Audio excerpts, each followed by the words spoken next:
Big buildings don't collapse because they are tall. They collapse because the ground under them can no longer carry the weight. And people are not so different. As we pile on more, maybe titles or bills, responsibilities, even side hustles, one day we start to wobble. And it's not because we're not talented. Many of us are really talented, or we don't work hard. I'm sure you work really hard.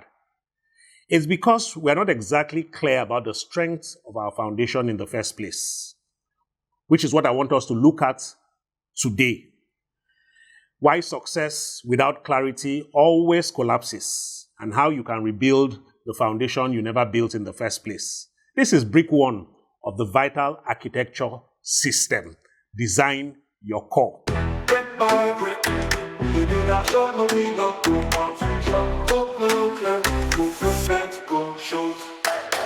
Welcome to the Brick by Brick broadcast. I'm Olatunde Akinwunmi, and here's my deal to you today. I believe that you can design a life that truly feels like you, step by step, brick by brick. But to do that, you need a foundation. And foundation in this context means clarity. Clarity on who you are as a person, what matters to you, and where you are heading to. I'm talking about identity, I'm talking about values, and I'm talking about direction. Without this, no matter how impressive your structure looks out from the outside, pressure will eventually expose the cracks. The truth, honestly, is that there's stress everywhere. In fact, a 2021 Gallup research reported that 43% of workers felt stress in 2020. Forbes has also noted that more than 41% of all global employees were stressed just last year, 2024. And that means that out of every 10 workers globally, 4 have said that they are stressed. But that's not all. The World Health Organization, WHO, now classifies burnout as a workplace syndrome, as workers now, more than ever before, have to deal with greater levels of exhaustion, greater levels of cynicism, and that empty feeling that nothing that they do is effective anymore. So let's make this practical. Think of the last time you felt overwhelmed. It probably didn't come from laziness. It must have come from carrying too much weight. And that's not weakness. It's simply physics. There's a physics of collapse, and I would like us to unpack it today using a few building principles. In engineering, building structures collapse when the load they carry is greater than the strength of the foundation that has gone under the ground, right? The more solid the foundation, the more stable the building. This is the first principle. If your career keeps growing, your bills keep growing, your family obligations keep growing, then your inner strength, which is your core, has to also grow too. If it doesn't, load will win and will attribute it to other causes. Some of us will say is village people. The second principle is about stress concentration. Every great engineer knows that cracks don't appear in the strongest parts of a building or a structure. They appear at the weakest points, one corner somewhere, a hole in another place. It is these flaws that focus the stress. In life, those weak points are places that we avoid looking at. Maybe living for other people's approval, chasing status, saying yes when we should say no. The third principle is about resonance. In physics, resonance happens when a force from outside, hits something at just the right rhythm and makes it vibrate harder and harder until it shakes apart. Just like it did on November 7th, 1940, when a famous bridge in the US called the Tahoma Narrows twisted and ripped itself apart 4 months after opening. The bridge twisted like a paper in the wind. But the wind, even though it was very strong, or even though it was violent, was not unusually strong. But it simply matched the bridge's natural frequency. And the shaking grew until the structure collapsed. That's how it is in life. Resonance is what happens when outside forces match your weak spots. Maybe social media, pushing the rhythm of hustle now and show results fast. Or his family saying by 30 you must be married and settled. It may even be culture that is whispering to you and telling you if you don't look successful, then you are behind. If your core isn't clear, those outside rhythms will match your insecurities and shake you apart. Hidden fatigue is the fourth principle. Metal can look okay for years, but as tiny cracks appear and they start to build up, stress also accumulates. And then one day, with no warning, It just snaps, leaving everyone shocked. Really? Burnout may feel sudden, but it was built one unclear yes at a time. You were not clear about stuff, and so every time something came up, you would say yes, when what you should have said was no. The fifth principle is about earthquake proofing. Strong buildings don't survive earthquakes by just being rigid. They survive by being flexible at the foundation, what engineers would call base isolation. It's the same with us as humans. The goal isn't to resist pressure with gritted teeth or with strength. The goal is to simply design a flexible core where your values and your clarity are strong but are flexible and bend without breaking. This is where it gets real for us in Nigeria, those of us who are Africans or come from cultures that are not individualistic. We are collectivist in nature. And that means that our family, maybe our church and community carry heavy weight in how we live our lives and to a very large extent determine, what is important to us. It's a strength when we know that we are not alone, but it can also be a weakness. If we constantly live only by borrowed blueprints, other people's dreams, handed down, by our parents, our friends, our peers, our culture, or the cultural expectations, that we have, or we are constantly asking ourselves, what will people say? The truth is that even though your core, is to have community or community is important to you, you must also do everything to protect your identity. Otherwise, you'll be strong for everyone else, but hollow on the inside. And when storm comes, that hollow center will not hold. It will just give way.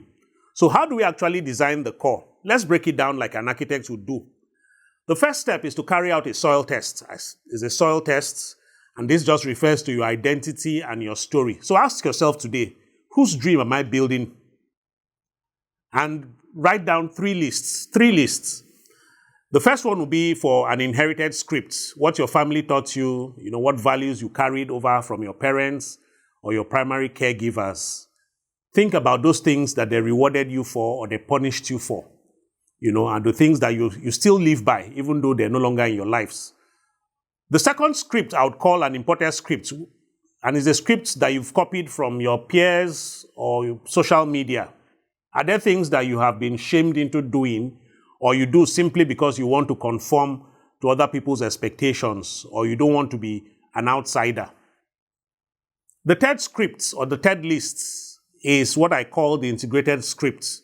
What truly feels like you, the convictions that you now hold to be true, from your own lived experiences, beliefs that are uniquely yours and no one else's.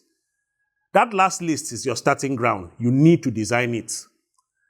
And the second step in designing your strong core is what I would call assessing your load map. And I'm talking about your roles, your responsibilities. So here's what I want you to do. Draw 4 circles. One for yourself, another one for your family, and maybe one for your work. Then the final one should be for maybe your community. Inside each of these circles, write down 3 responsibilities each, right? That's your current load map. By the time you're done, you would see that your load, in most cases, would not always line up with what your values are. And you need to do something about it. The next step, which is number 3, is about your blueprint. This refers to your values, your vision, and your victory metric. Pick your top 5 values. And for each of these values, write down one real behavior that proves it. And what I mean is that how do you live out these values on a day-to-day basis? For example, you can say that integrity, or if you say that integrity is your value, then the behavior might be something like, regardless of the situation, I would give an honest timeline, even if it disappoints people on the short term. After doing this, write out a 12-month vision paragraph and a single victory metric that you can use to track your progress. The metric could be something like, maybe 2 evenings every week, I would stay with my family and I would switch off my phone. Step 4 in designing a solid core is about the pillars, which is the structural grid. Choose 4 pillars that hold you up. Common ones: health, deep work, family, faith. And for each of these pillars, assign time blocks to them.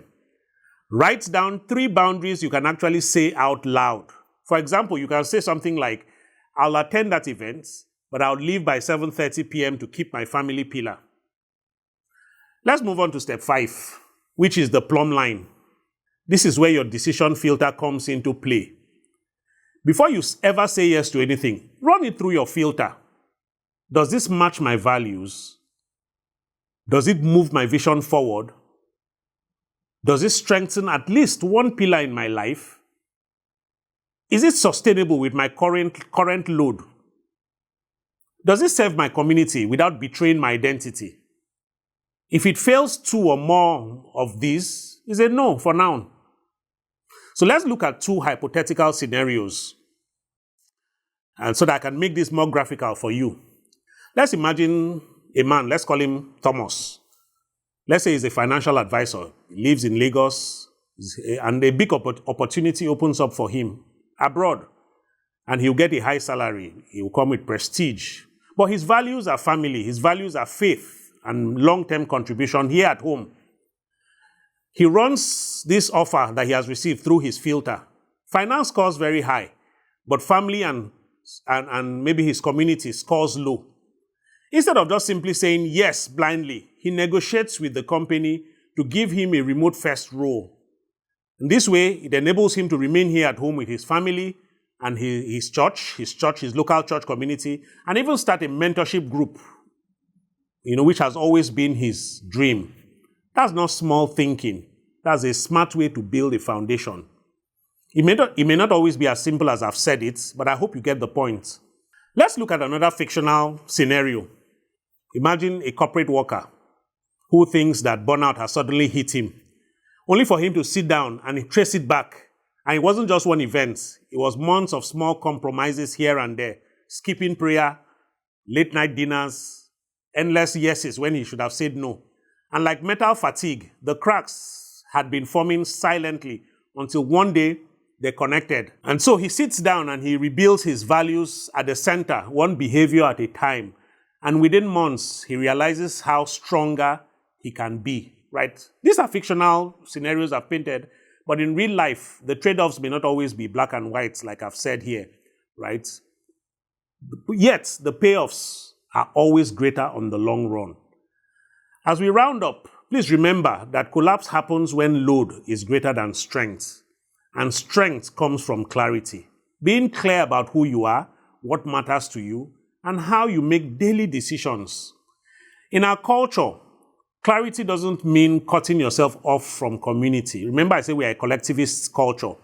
It means serving them or the people around you without losing yourself. Here's a challenge to you. Over the course of 7 days, try this out. On day 1, write out your identity anchors. Who are you? What is important to you? On day 2, map your current load. Remember the 4 circles I talked about? Here's where you apply it. On day 3, define your top 5 values with evidence behaviors. How are you going to live out these values on a day-to-day basis? What is the behavior that will prove that these values are true to you? On day 4, choose 4 pillars and block time for them. Your family, it could be your work, anything but 4 pillars in your life. And on day 5, write out your plumb line, which are your decision filters. On day 6, have one respectful boundary conversation. There's someone who you need to have that conversation with, right? So do it on day 6. And finally, on day 7, journal what has changed in your stress and how much clarity you have received this week. If you like some of these kind of daily tools, join my free email, the Drafting Table Daily. I send short insights to help you design your life brick by brick. There's a QR code on the screen so you can scan it, or you use the link in the description to subscribe. And if you've got any personal questions you would like me to tackle, feel free to send it, anonymously. There's also a link in the description where you can do that. I would answer it in our V.I.T.A.L office hours. Remember, buildings don't collapse because they're tall. They collapse because the ground under them cannot carry the weight. The same is true for you. Build your core. Build it through, brick by brick. Till the next episode, my name again is Olatunde Akinwunmi. See you soon. God bless you. This now, brick by brick broadcast. Live your full potential on purpose.